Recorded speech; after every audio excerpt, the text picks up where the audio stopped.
عقل کمو شیونو سره زیاتیږي، دا ډیره مهمه ده. او عقل کمو شیونو سره کمیږي.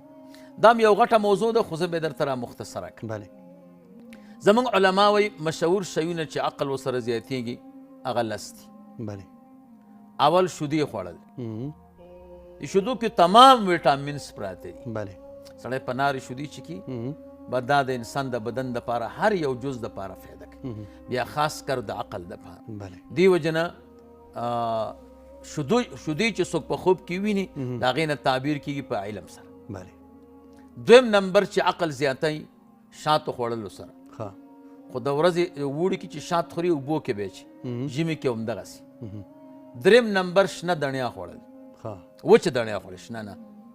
څلورم شین فصل ته کتل. پنځم شین فصل کې سار کې ګرځېدل.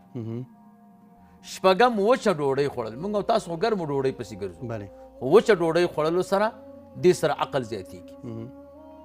اووم نمبر خوږه مڼه خوړل. اتم نمبر تجربې ډېرې کول. نهم نمبر د مخکینیو خلکو قصې اورېدل. لسم نمبر عبادت. عبادت کې بیا ټول شیونه شامل دي، مونځ دی، اودس دی، او روژه ده، او نوافل دي، او تلاوتونه دي، نیکانو سره ناسته. به دا ټول دینی امور چې څومره دي دا د عقل د زیادت دپاره سبب دی. څلوېښتو شیانو سره عقل کمیږي. علامه شامی رحمه الله لیکلي، په هغې کې به هم درته لس ویم.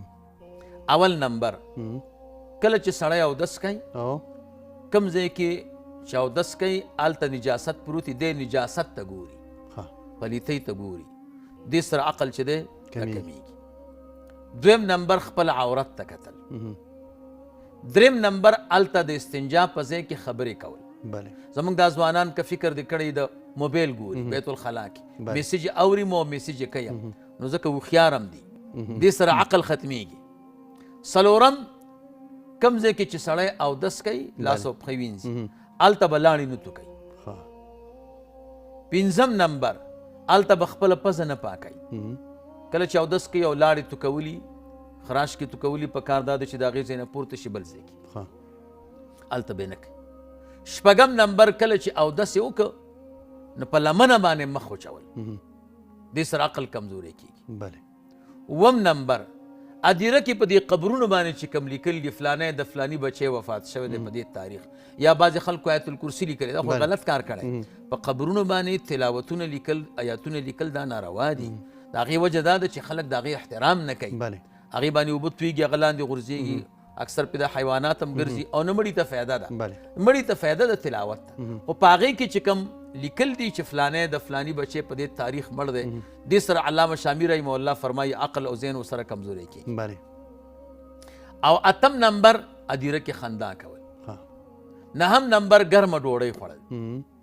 لسم نمبر ترش چې هر شی چې خوري هغې سره عقل کمزوری کېږي. نو لسو شیانو سره عقل کمزوری کېږي. مننه شیخ صاحب.